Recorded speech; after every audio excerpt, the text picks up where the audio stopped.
Donc bonsoir. On est mercredi, donc on peut commencer à dire... Ce soir, après. Alors, Shavuot Tov encore. Et Erev Tov. À tous et toutes.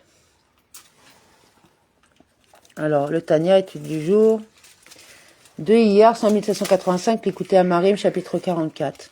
Dans le chapitre précédent, Rabbi Génou Zalman de mémoire bénie a décrit les deux catégories générales d'amour pour Dieu. Ahava Rabba et Ahava Olam. Ahava Olam est un amour qui découle de la méditation sur la grandeur de Dieu. Attendez, excusez-moi. C'est lequel, le mien? Ouais. Ouais, mais... Excusez-nous.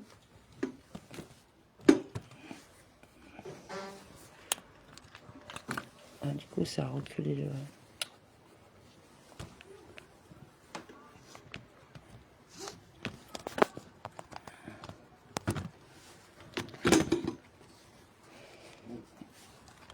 Quoi? Bah oui, bah attends, je mets bien le truc. Que je puisse lire. Donc, là, ça va pas.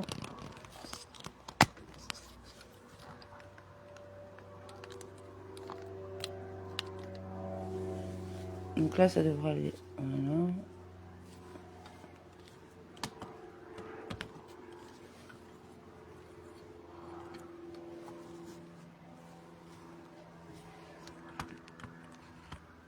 C'est pour que ça soit le plus lisible possible. Voilà. Donc on reprend. Dans le chapitre précédent, Rabbi Génou Zalman de mémoire bénie a décrit les deux catégories générales d'amour pour Dieu. Ahava Rabba et Ahava Olam. Ahava Olam est un amour qui découle de la méditation sur la grandeur de Dieu. Alors qu'Ahava Rabba reste inaccessible par le seul effort humain. Il ne peut être qu'être reçu par qui le mérite, comme un don du ciel.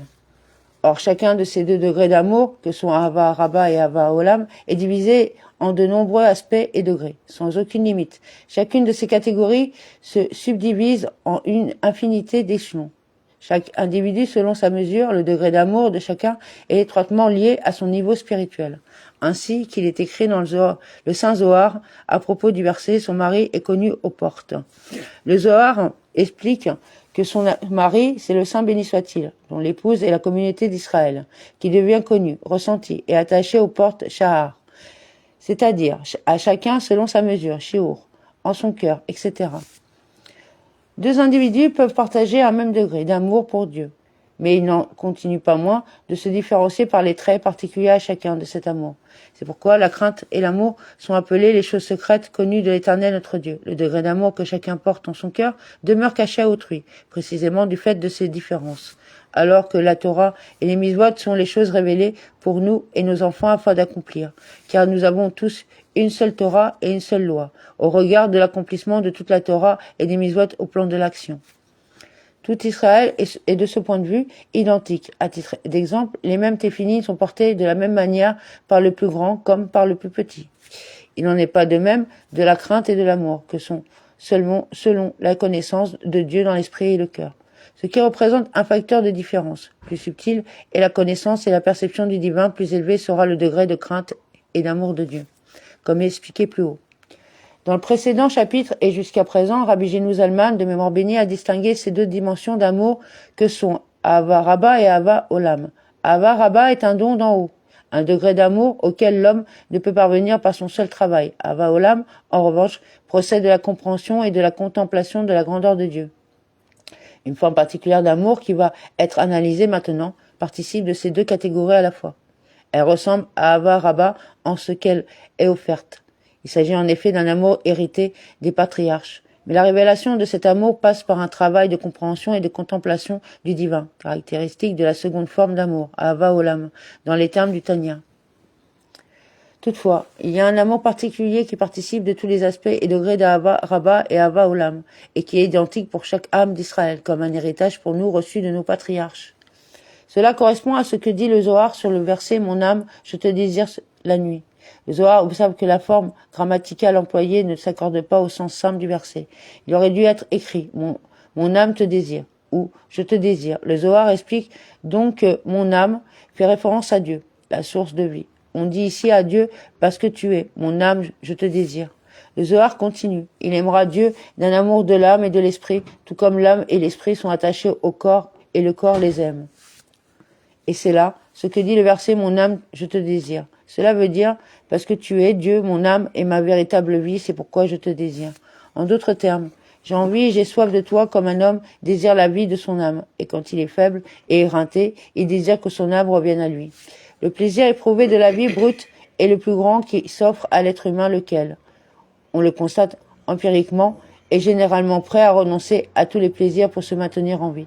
Certes, un plaisir vécu continuellement n'est plus guère ressenti.